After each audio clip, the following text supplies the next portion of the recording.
সিনেমার শুরুতে দেখা যায় রিচার্ড নামে একটা ছেলে গেম খেলছে, আর এই গেম খেলতে খেলতে বিপরীত পক্ষের একজন প্লেয়ার এসে তাকে ধাক্কা দিয়ে ফেলে দেয়, আর এই জন্য সে খুব রেগে যায়। রেগে গিয়ে সে ছেলেটাকে খুব মারে। এটা দেখে আশেপাশের সবাই খুব ভয় পেয়ে যায়। দেখা যায় রিচার্ড তার গার্লফ্রেন্ড লিজার সাথে একটা জায়গায় কিস করতে যাচ্ছিল, ঠিক তখনই রিচার্ড তার কন্ট্রোল হারিয়ে ফেলে আর সে একটা উল্ফে পরিণত হয়। সে লিজাকে আঘাত করতে যায়, যদিও সে লিজাকে আঘাত করতে চাচ্ছিল না। লিজা কোনোভাবে রিচার্ডকে ধাক্কা দিয়ে সেখান থেকে চলে যায়। এরপরে দেখা যায় রিচার্ড একটা জায়গায় ঘুম থেকে ওঠে। সে ঘুম থেকে উঠে দেখে তার মা বাবা সেখানে মরে পড়ে আছে। তার মানে রিচার্ড তার মা বাবাকেও মেরে ফেলেছে।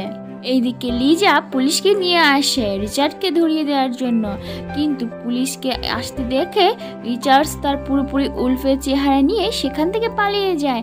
এদিকে মিডিয়ায় খবর হয়ে যায় রিচার্ড তার মা বাবাকে খুন করে পালিয়ে গেছে। আরও ছড়িয়ে যায় রিচার্ড খুব বিপজ্জনক ছেলে। রিচার্ড ওই শহর থেকে পালিয়ে যায় পুলিশ তাকে ধরার আগে। এখানে আমরা আরও জানতে পারি যখন পূর্ণ চাঁদ ওঠে তখন রিচার্ড তার উপরে কন্ট্রোল হারিয়ে ফেলে আর সে পুরোপুরি একটা উল্ফে পরিণত হয়। তাছাড়া রিচার্ড আরও জানতে পারে তার মা বাবা তাকে অ্যাডপ্ট করেছিল, তার মা বাবা তার নিজের নয়। এটা জেনে সে খুব অবাক হয়ে যায়, কারণ এই জিনিসটা তার জানা ছিল না। এরপরে সে যখন ওইখান থেকে যাচ্ছিল সেখানে দুটো লোক একটা মেয়েকে ধরে মারছিল। তখন ওই মেয়েটা রিচার্ডের কাছে হেল্প চায়। তখন রিচার্ড ওই লোক দুটিকে বলে মেয়েটাকে ছেড়ে দিতে, কিন্তু ওই লোক দুটি মেয়েটিকে ছেড়ে না দিয়ে রিচার্ডকে ভুলভাল কথা বলতে থাকে। এতে রিচার্ড রেগে গিয়ে একটা উল্ফে পরিণত হয় আর ওই দুই লোকটাকে মেরে ফেলে। যদিও ওই মেয়েটাকে ওই লোকগুলোর কাছ থেকে বাঁচায়, কিন্তু রিচার্ডের এই রূপ দেখে মেয়েটা ভয়ে সেখান থেকে পালিয়ে যায়। এরপর রিচার্ড একটা বারে যায়, সেখানে জো নামে একটা লোকের সাথে দেখা হয়। সেই লোকটাও ছিল রিচার্ডের মতো একটা নেকড়ে। রিচার্ড জোকে দেখে বুঝতে পারে সে একা নয়, তার মতো আরো অনেক লোক আছে।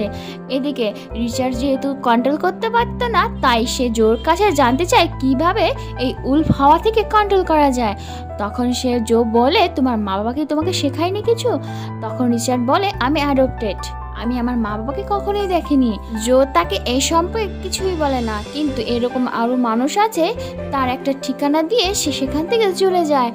রিচার্ড সেই জায়গাটায় যায়, সেই জায়গায় গিয়ে একটা শহরের বাড়ি গিয়ে পৌঁছায়।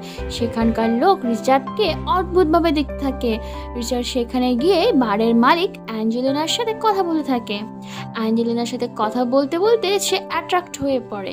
সে অ্যাঞ্জেলিনাকে কাজের বিষয়ে জিজ্ঞাসা করে। রিচার্ডকে অ্যাঞ্জেলিনার সাথে এভাবে কথা বলতে দেখে ড্যাগ নামে একটা ছেলে আসে রিচার্ডের সাথে কথা বলতে থাকে এবং তার সাথে মারামারি করতে চায়, কিন্তু রিচার্ড কারোর সাথে মারামারি না করে সেখান থেকে বাইরে গিয়ে অপেক্ষা করতে থাকে। রিচার্ড বাইরে গিয়ে ড্যাগের জন্য অপেক্ষা করছিল। কিছুক্ষণ পরে বাড়ির সবাই যখন চলে যায়, ড্যাগ তখন একা থাকে। তখন রিচার্ড তার উপরে গিয়ে হামলা করে দেয় এবং বলে তুমি এই শক্তিটা কোথায় পেয়েছো? কিন্তু ড্যাগ খুব ভয় পেয়ে যায়, সে সেখান থেকে পালিয়ে যায়। সেখানে আমরা জন নামে একটা লোককে দাঁড়িয়ে থাকতে দেখি। সে রিচার্ডকে বলে তুমি আমার ফার্মে কাজ করতে পারো। তারপর দিন দেখা যায় জনের সেই জায়গায় রিচার্ড কাজ করছিল। তখন কর্নার নামে একটা লোক এসে বলে তুমি কাল রাতে আমার একটা লোককে মেরেছো, এর জন্য তোমাকে শাস্তি পেতে হবে। ঠিক তখন জন এসে বলে এ হচ্ছে আমার ভাইপো, আর কাল রাতের ঘটনায় রিচার্ডের কোনো দোষ ছিল না, তোমার লোকেরই দোষ ছিল। এটা শুনে কর্নার সেখান থেকে চলে যায়। এরপর দিন সকালে উঠে রিচার্ড দেখে একটা ভেড়াকে পুরোপুরি খেয়ে নিয়েছে কেউ। তখন জন রিচার্ডকে এসে বলে এখানে অনেক নেকড়ে আছে যারা মাঝে মাঝে ফার্মে এসে হামলা করে আর ভেড়াদের খেয়ে যায়। রাতের বেলা রিচার্ড যখন বাড়ি যাচ্ছিল তখন পেছন থেকে একটা ছেলে তাকে ডাকে, যার নাম ছিল কার্টার। কার্টার এসে বলে আমি তোমার কাজিন হই। এতে রিচার্ড আরো অবাক হয়ে যায়। কার্টার আরো বলে তুমি কর্নার থেকে দূরে থাকো, কর্নার তোমার ক্ষতি করে দেবে। এইদিকে সেখানে কর্নার দাঁড়িয়ে ছিল, তাদের কথা শুনছিল। কর্নারকে দেখে কার্টার সেখান থেকে চলে যায়। সে যখন যাচ্ছিল কর্নার আর তার লোকজন কার্টারকে ঘিরে ধরে এবং কর্নার রেগে গিয়ে কার্টারকে বলতে থেকে তুমি রিচার্ডকে আমার সম্পর্কে কি বলেছো? কার্টার বলে আমি কিছুই বলিনি, আমি শুধু তাকে বলছিলাম অ্যাঞ্জেলিনা থেকে দূরে থাকো আর তুমি বাইরে বেশি বেরিও না। কিন্তু কর্নার তার কোনো কথা বিশ্বাস করে না। সে বলে তুমি আমার নাম নিয়েছো, আমি শুনেছি। তখন কার্টার একটু ভয় পেয়ে যায়। এরপরে কর্নার কার্টারকে বলে তুমি এখান থেকে পালাও, তুমি যদি আমাদের হাত থেকে পালাতে পারো তাহলে পালিয়ে যাও, নাহলে আমরা তোমাকে ছিঁড়ে খাবো। কার্টার সেখান থেকে বাঁচার জন্য অনেকটা দূরে দৌড়াতে থাকে, কিন্তু কর্নার আর তার লোকজন তার পিছে ধাওয়া করে। এদিকে রিচার্ড বাইক নিয়ে যখন রাস্তা দিয়ে যাচ্ছিল তখন সে কার্টারের চিৎকার শুনতে পায়। সে বনের মধ্যে যেতে থাকে, যার পথে তার অ্যাঞ্জেলিনার সাথে দেখা হয়। তারা দুজন মিলে লুকিয়ে লুকিয়ে দেখে যে কার্টারকে কর্নার অর্থাৎ লোকজন ছিঁড়ে ছিঁড়ে খাচ্ছে। এই দৃশ্য দেখে রিচার্ডের খুব খারাপ লাগে। এখান থেকে আমরা বুঝতে পারি কর্নার আর তার লোকজন সবাই ছিল নেকড়ে। এরপরে রিচার্ড অ্যাঞ্জেলিনাকে নিয়ে বাড়িতে যায়। সেখানে গিয়ে সে টিভিতে দেখতে পায় তার পালিয়ে যাওয়ার খবর দেখাচ্ছে। সেখানে জনের স্ত্রী ছিল। জনের স্ত্রী রিচার্ডকে জড়িয়ে ধরে আর তার কাছে সরি চায়। জনের স্ত্রী সরি চাওয়া দেখে সে একটু অবাক হয়। এরপরে জন এসে বলে, তোমার মা লুসিন্ডা ছিল আমার বোনের মেয়ে, সে ছিল পিওর ব্লাড, তাই কর্নার তার প্রেমে পড়ে যায় এবং যখন তোমার মা রাজি না হয় তখন তাকে সে রেপ করে, যার ফলে তোমার জন্ম হয়। ওই কর্নারই তোমার বাবা। এটা শুনে রিচার্ড খুব রেগে যায়। তারপরে জন আরো বলতে থাকে, তোমার মা প্রেগনেন্ট ছিল, এই খবর তোমার বাবা কর্নার কোনোভাবে যদি জানতে না পারে তার জন্য তোমার মাকে একটা ঘরে আটকে রাখে আর সবাইকে বলে তোমার মা লুসিন্ডা মারা গেছে। এরপরে যখন তোমার জন্ম হয় তোমার মাকে বলে অন্য একজনের কাছে তোমাকে দিয়ে দেওয়া হয়। এরপরে তোমার মা সুসাইড করে নেয়। লুসিন্ডার মৃত্যুর খবর শুনে কর্নার আরো বেশি বিপজ্জনক হয়ে যায়। সে মানুষগুলোকে মারতে থাকে এবং সেই মৃত মানুষদের নেকড়ে পরিণত করে আর তাদের নিয়ে একটা দল বানায়। তাছাড়া কর্নারের একজন বংশধর চাই, আর সেই বংশধর পেতে গেলে একজন পিওর ব্লাড রক্তওয়ালা নেকড়ে চাই, আর সেই নেকড়ে ছিল অ্যাঞ্জেলিনা। অ্যাঞ্জেলিনা একমাত্র মেয়ে যার রক্ত ছিল পিওর ব্লাড। আর অ্যাঞ্জেলিনাও কর্নারের সত্ত্বে রাজি ছিল, কারণ কর্নারের সত্ত্বে রাজি না হলে শহরের অনেক মানুষকে সে মেরে নেকড়ে পরিণত করে দেবে। এটা শুনে রিচার্ড অ্যাঞ্জেলিনাকে বলে, তুমি কেন রাজি হলে? এতে কর্নার আরো বেশি মারাত্মক হয়ে উঠবে। অ্যাঞ্জেলিনা বলে, এছাড়া আমার আর কোনো উপায় ছিল না, কারণ কর্নার অন্যান্য শহরের সবাইকে মেরে দেওয়ার থেকে তার কথা রাজি হওয়া অনেক ভালো। এরপরে দুজনে কথা বলতে বলতে অনেকটা দূরে চলে যায়। দুজনে মিলে দুজনের শক্তি ব্যবহার করে একটা ফার্ম হয়ে যায়। সেই ফার্ম হাউসে অ্যাঞ্জেলিনা আর রিচার্ড অনেক কাছাকাছি চলে আসে। এরপরে দেখা যায় যে জনের বাড়িতে সব পিওর ব্লাডের সব লোক এসে কথা বলছে যে অ্যাঞ্জেলিনাকে কর্নারকে দিয়ে দিতে হবে, নাহলে তারা শহরে অনেক মানুষকে মেরে ফেলবে। এতে রিচার্ড সবাইকে সাফ সাফ না করে দেয়। সে বলে যে এটা কখনোই সম্ভব না। এরপরে সে একাই সে কর্নারের কাছে যেতে চায়, কিন্তু জন তাকে বাধা দেয়। কিন্তু সে জনের কথা শোনে না, সে কর্নারের কাছে যায়। কর্নারের কাছে গিয়ে রিচার্ড বলে, আমি লুসিন্ডার ছেলে, মানে আমি তোমার ছেলে। এটা শুনে প্রথমে কর্নার একটু অবাক হয়ে যায়। সে বলে, লুসিন্ডা তো বাচ্চা জন্ম দেওয়ার আগে মারা গিয়েছিল। রিচার্ড কর্নারকে জানায় তার মা তার জন্মের পরে আত্মহত্যা করে। এটা শোনার পরেও কর্নার রিচার্ডকে বলে, আমি তোমাকে পালানোর সুযোগ দিচ্ছি, আমি সবাইকে একবার করে পালানোর সুযোগ দিই। কিন্তু রিচার্ড কর্নারকে বলে, আমি পালাবো না, তাছাড়া আমি এখান থেকে যাব ঠিকই, কিন্তু সাথে অ্যাঞ্জেলিনাকে নিয়েও যাব। এটা শুনে কর্নার খুব রেগে যায়। সে তার লোককে বলে যাতে সে রিচার্ডকে ধরে আনে, কিন্তু রিচার্ড ওখান থেকে পালিয়ে যায়। কিন্তু তার পিছু কর্নারের লোক ধাওয়া করে। জঙ্গলের মধ্যে রিচার্ডের সাথে সবার অনেক মারামারি হয়, কিন্তু রিচার্ড কারোর সাথে পেরে ওঠে না। এরপরে কর্নার এসে প্রায় তাকে মেরেই ফেলছিল। সে যখন চিৎকার করছিল তখন অ্যাঞ্জেলিনা তার চিৎকার শুনে নেয়। অ্যাঞ্জেলিনা রিচার্ডের চিৎকার শুনে সে সেই দিকটায় দৌড়িয়ে যায়। এদিকে রিচার্ড সবার কাছ থেকে পালাতেই সেখান থেকে দৌড়ে একটা খাইয়ের কাছে যায়। সেখানে যাওয়ার পর সে বুঝতে পারে তাকে এখান থেকে লাফ দিতে হবে, নাহলে আর কোনো উপায় নেই। তাই সে খাইয়ের মধ্যে লাফ দেয়, কিন্তু সেখানে থেকে লাফ দেওয়ার ফলে সে মারাত্মকভাবে আহত হয়। ওইখানটায় সেই লোকটা যার নাম ছিল জো, সেখানে রিচার্ডকে বলতে থাকে যে তুমি তাড়াতাড়ি উঠে পড়ো, নাহলে তোমাকে মেরে ফেলবে। এদিকে সেখান থেকে রিচার্ড কোনোভাবে হাঁটতে থাকে। মাঝপথে তার অ্যাঞ্জেলিনার সাথে দেখা হয়। অ্যাঞ্জেলিনা তাকে বাড়িতে নিয়ে যায়। রিচার্ডের যখন জ্ঞান ফিরে সে তখন সবাইকে বলে তাকে যেন ডাক্তারের কাছে নিয়ে যায়। তখন জন বলে তাকে ডাক্তারের কাছে নিয়ে যাওয়া যাবে না, তাকে নিজে থেকে ঠিক করতে হবে।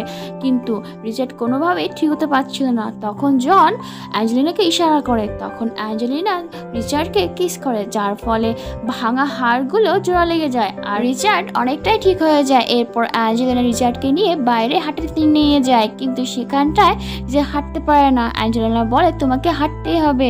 এরপরে আস্তে আস্তে রিচার্ড দৌড়তে থাকে। এরপর সে সম্পূর্ণভাবে ঠিক হয়ে যায়।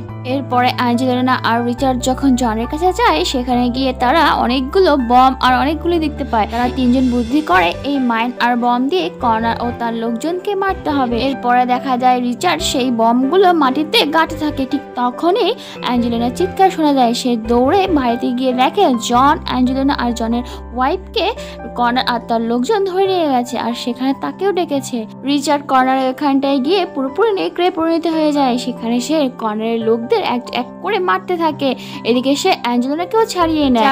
অ্যাঞ্জেলিনাকে ছাড়িয়ে দিয়ে সে জঙ্গলের দিকে দৌড়তে থাকে। এদিকে অ্যাঞ্জেলিনা ছাড়া পেয়ে সেও একটা নেকড়ে পরিণত হয়। সে গিয়ে জনকে ছাড়িয়ে দেয় আর বলে রিচার্ডকে বাঁচাতে। এদিকে জন বাড়িতে গিয়ে রিচার্ডের জন্য ওয়েট করতে থাকে যে সে কখন কর্নারদের নিয়ে আসবে। এদিকে রিচার্ড চলে আসে আর রিচার্ডের পিছু পিছু কর্নার আর তার লোকজনও চলে আসে। রিচার্ড কর্নারকে সেখান থেকে চলে যেতে বলে। এতে কর্নার আরো বেশি রেগে যায়। সে তার লোকজনদের বলে রিচার্ডকে ধরে আনতে। ঠিক তখনই উপর থেকে জন সেই বারুদের উপরে গুলি ছোড়ে, যার ফলে সেখানটায় বিস্ফোরক হয় আর সেখানে অনেক নেকড়ে মারা যায়। এদিকে কর্নার জনকে গুলি ছুটতে দেখে ফেলে। সে সেই ঘরটার মধ্যে তার লোকজন নিয়ে যায়। যখন সে ঘরের মধ্যে ঢোকে তখন রিচার্ড সে ঘরের দরজা আটকে দেয় আর সেখানে বারুদকে আগুন ধরে দেয়। ঘরে আগুন লেগে যায় আর কর্নারে অনেক লোকজন সেখানে মারা যায়, কিন্তু কর্নার বেঁচে যায়। কর্নার বেঁচে গিয়ে সে রিচার্ডের উপরে হামলা করে দেয়, কিন্তু সে রিচার্ডের উপরে পেরে ওঠে না। এদিকে জন কর্নারের উপরে যখন গুলি করতে যাবে তখন রিচার্ড তাকে বারণ করে দেয় গুলি করতে। রিচার্ড কর্নারকে বলে তুমি যে কাজগুলো করেছো তার জন্য তোমাকে তো মরতেই হবে। তখন কর্নার বলে আমি তোমার মাকে ভালোবাসতাম আর তোমার মাও আমাকে ভালোবাসতো, কিন্তু তোমার দাদু আমার কাছ থেকে তোমার মাকে কেড়ে নিয়েছে। তোমার মা মারা গিয়েছে এবং সে আমার জীবন থেকেও চলে গেছে। যেহেতু সে আমার কাছ থেকে ভালোবাসা কেড়ে নিয়েছে তাই আজকে আমি এরকম হয়ে গেছি। ঠিক এমন সময় জো নামে সেই লোকটি তাদের সামনে আসে। সে কর্নারকে বলে আমি তোমার কাছ থেকে অনেক আগে থেকে প্রতিশোধ নেওয়ার চেষ্টা করছিলাম, কিন্তু আমি যেহেতু তোমার সাথে পেরে উঠিনি তাই নিতে পারছিলাম না, তাই আমি তোমার ছেলেকে এখানে আমি ডেকেছি। একদিন তুমি এই গ্রাম থেকে আমাকে বের করে দিয়েছিলে এই প্রতিশোধ নেওয়ার জন্য। যখন আমি আমার ভাই কার্টারের কাছে জানতে পারি যে তোমার ছেলে বেঁচে আছে, রিচার্ডের পালিত মা বাবাকে আমি মেরে ফেলি আর তার দোষ রিচার্ডের উপরে যায়, যার ফলে রিচার্ড তার আসল পরিচয় খোঁজার জন্য এখানটায় আসে আর আমি এই জায়গাটার ঠিকানা দেই যাতে এসে তোমার কাছ থেকে তার মায়ের মৃত্যুর বদলা নেয়। ঠিক এই সময় কর্নার বলে আমি তোমার ভাই কার্টারকে মেরে ফেলেছি। এটা শুনে জো আরো রেগে যায় আর সে কর্নারকে সেখানেই মেরে ফেলে। তারপরে জো রিচার্ডের উপরেও হামলা করে দেয় তাকে মারার জন্য, কিন্তু জন রিচার্ডকে বাঁচিয়ে নেয়। তখন জো নিজেকে বাঁচানোর জন্য দৌড়ে থাকে। রিচার্ড জোকে থামানোর জন্য সেখানে ধাক্কা দিয়ে ফেলে দেয়। তখন জো সেখানে দাঁড়িয়ে দাঁড়িয়ে সিগারেট খেতে থাকে। রিচার্ড তার কাছ থেকে সিগারেটটা নিয়ে মাটিতে ফেলে দেয় আর সেখানেই ছিল একটা বারুদ রাখা।